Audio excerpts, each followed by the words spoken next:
Okay, guys, can we start? Am I audible to all of you? Yes, okay. So nothing, today we will not be taking any session as such because everything in Thinkers we have completed. Guys, this I kept for a Q&A session. Whatever doubts you have from Thinkers or previous sessions, we try to stick to Thinkers, and then if time is there, you can also discuss the questions or any doubts from the other sessions as well. So I'm expecting that we have done quite well when it comes to Thinkers, and there is no need to have any doubt actually from any theories. That's the way we have done. We have not discussed anything which is not required. At the same time, we have not left also anything which is required for exam. So it was crystal clear and it was precise and to the point. Whatever is required for exam, we have done, and there was no time waste also. So whatever doubts you have within that, or if you have come across any questions which you are not able to answer from Thinkers, then we can discuss. But if you see that answer writing module which is attached with you, I don't know how many of you have gone through that. You will get the Thinkers questions and analysis and the answers and everything which was separately discussed there, that I will not be discussing it here live, because that we have already done. All the questions from all theories is covered. The model answers is discussed, the structure is discussed, the critical analysis part is discussed. Each and every minute topic which can be, all the possible questions which any examiner can ever ask is actually covered over there. So you can see around 142 questions have been given if you look into that question only from Thinkers. And guys, if you have seen that, and in case if you're not able to answer any question from that, that's when things are getting difficult. But I've gone through that obviously, and I don't think that you will not be in a position to answer anything. Everything is very simple only. Whatever we have discussed is what actually coming over there. But why I have given that is because you will get that confidence. All the previous year questions have incorporated, all possible questions which can come in future also incorporated. Beyond that, you don't want to do anything. Just go with the notes, just do the theory, and then go with that questions and answers. Beyond that, it's not, nothing is required, guys. All right, I'll just unmute all of you. Whatever you want to tell or whatever doubts you have, you can simply discuss. Yeah, you can just unmute yourself, guys, and whatever doubts you have, whatever you want to tell with respect to Thinkers, you can just discuss. I'm just keeping the session open. It's not anything that I'm going to discuss some new. It will be an open session. So go ahead, guys. Good evening, sir. Yes, Himanshu, tell me. Sir, there is a question. Define social change and explain the Marxian idea of social change. Sir, in this, what we are supposed to write? I'm confused. Okay, did you attend the sessions? No, sir. This is my first session. Then you wait for the September 24th batch. We will do it over there. Actually, Marx theory of social change is what historical materialism or the mode of production. The theory of mode of production is what you're supposed to discuss. This session is actually kept not for. I've told you specifically, right? This is not for the new students, though I've added you to the group because otherwise I'll forget all the new students who are joining. That's why. Okay. So just. Sir, but I have gone through the videos. Yes, sir. I have gone through the videos and I have studied about the Marx and. Sir, but then it is only about mode of production is what mainly you need to discuss. The theory of mode of production. That's what Marxian theory of social change.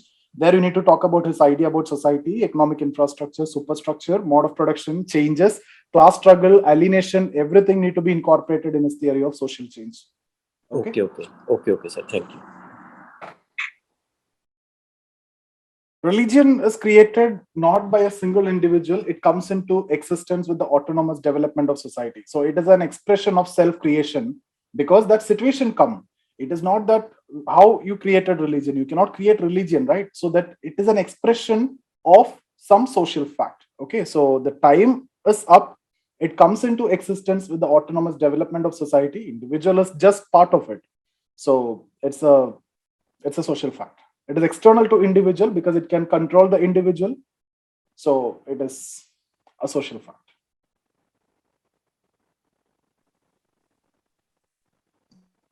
Hi, sir. Good evening. This is AB. AB, tell me. GH Mead. GH Mead, I've told you to go through that. Yeah, I want to that. So I have a doubt on that. Is he explaining the evolution of body to mind through those three phases? Early phase, play stage, and game. That is through he's explaining that evolution from body to mind. Yes. That's And what you need to write in your mind answer. That's three with stages that, is what you need to write in your answer also. from mind to self, he is explaining with that looking glass self theory, or he's focusing on interaction. He's focusing on interaction. Looking glass theory is where actually he got motivated to explain the concept of I and me. Cooley's looking glass theory that I have explained in that theory itself. Actually, please go through that.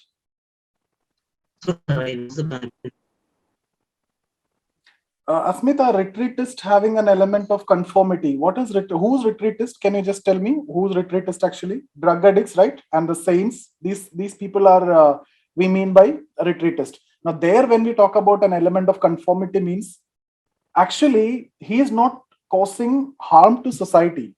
Even though something happens, it is to that individual only. So generally, when we understand something as deviant, something as anomy, we try to understand in terms of the impact that it makes on society, right? That's why robbers, it's anomy situation, direct, manifest. But when it comes to retreatist, it manifestly there is no problem. So manifestly they are conformist, because even though there is something which is bad which is actually happening, it is not for the society.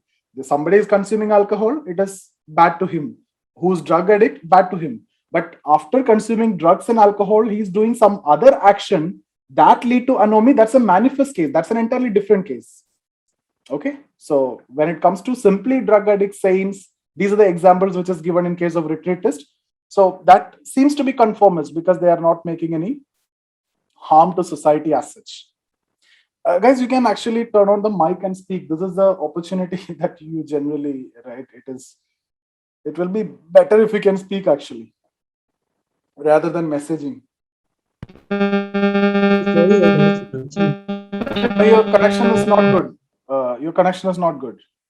We're not able to hear you properly. Only the noise is coming. How about now, sir?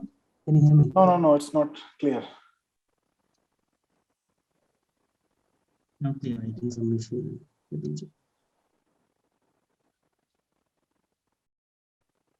Guys, anything else?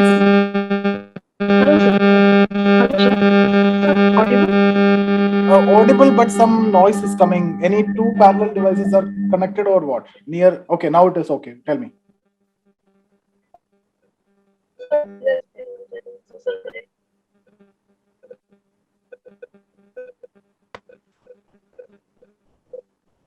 No, not audible.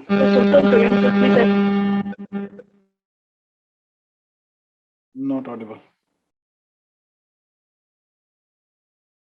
I don't know whether it is my problem or is she audible to others? And AB also, because since two of them came in that way, I don't know whether it is my problem or not. So, okay, not audible. Yeah.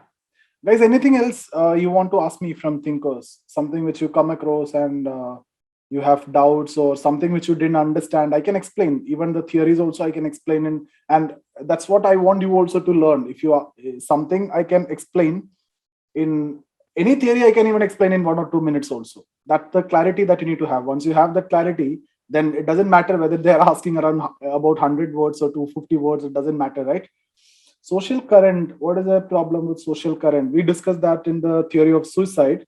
And if you remember, we defined suicide and we discussed about the analysis, multivariate analysis, single variable analysis. And finally, we concluded that there are some suicidogenic forces in terms of forces of integration and forces of regulation. And the basis of that, we have discussed 4 different types of suicide.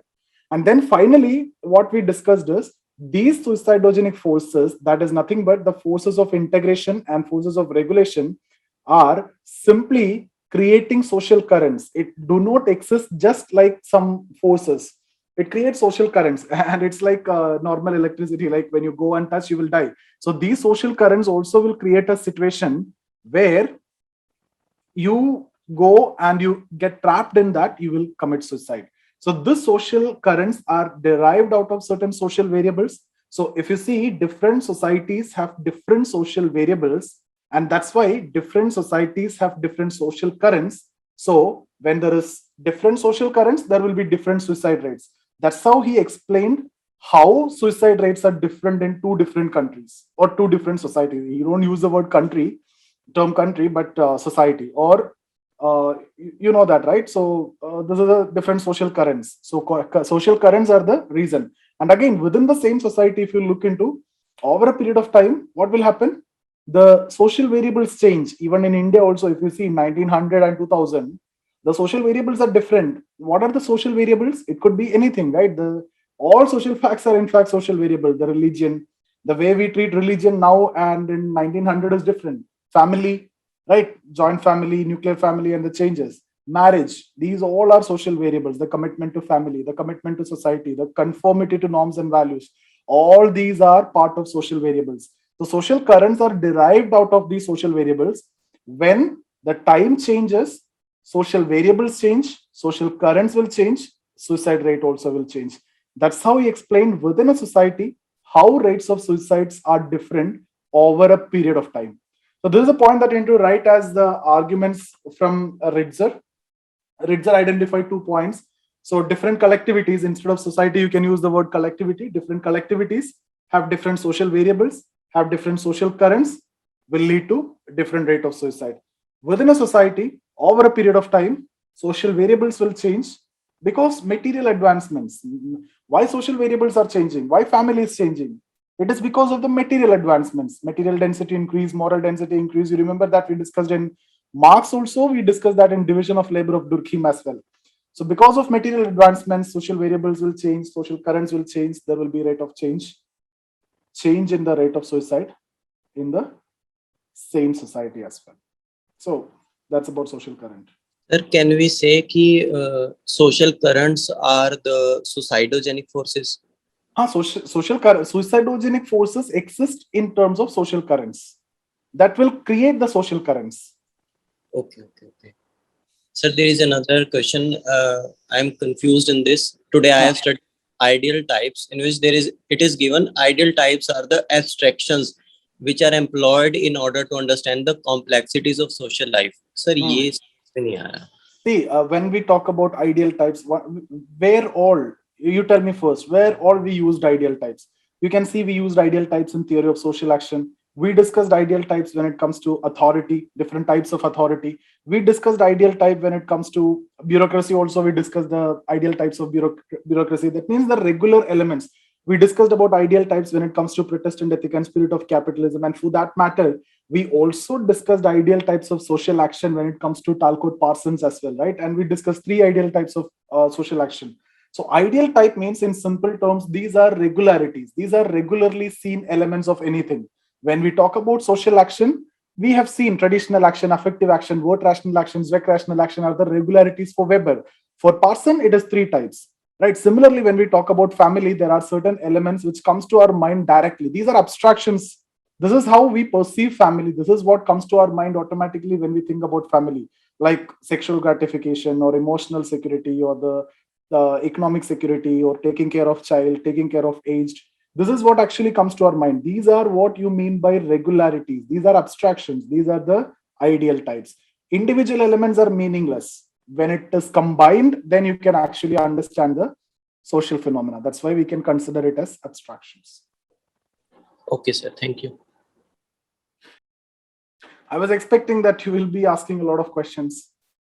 That's why I just came and I then started the session. This is a session where I used to get a lot of questions before from the previous batches also. Paradigms.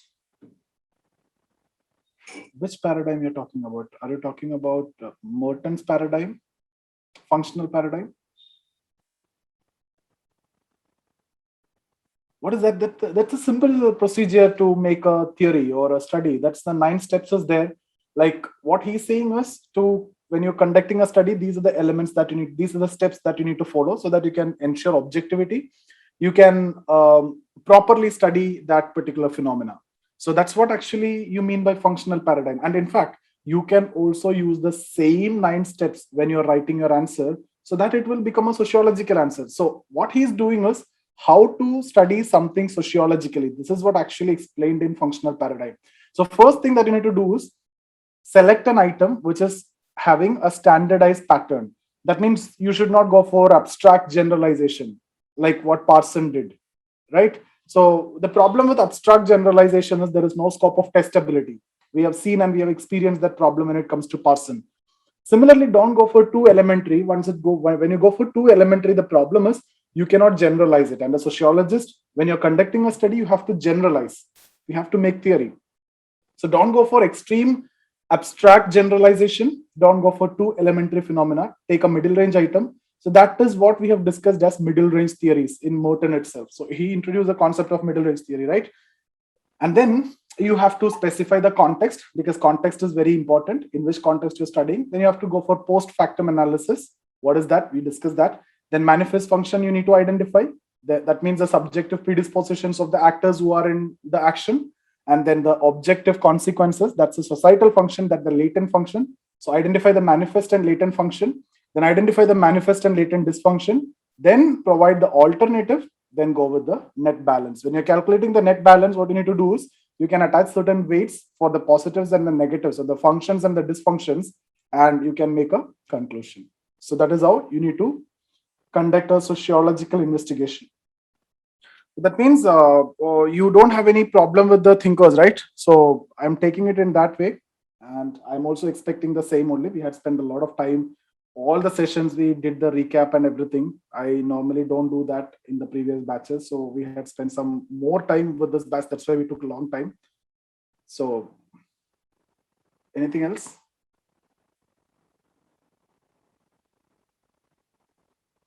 Now guys, what you need to do is that answer writing session that you need to watch from that module which is uploaded already.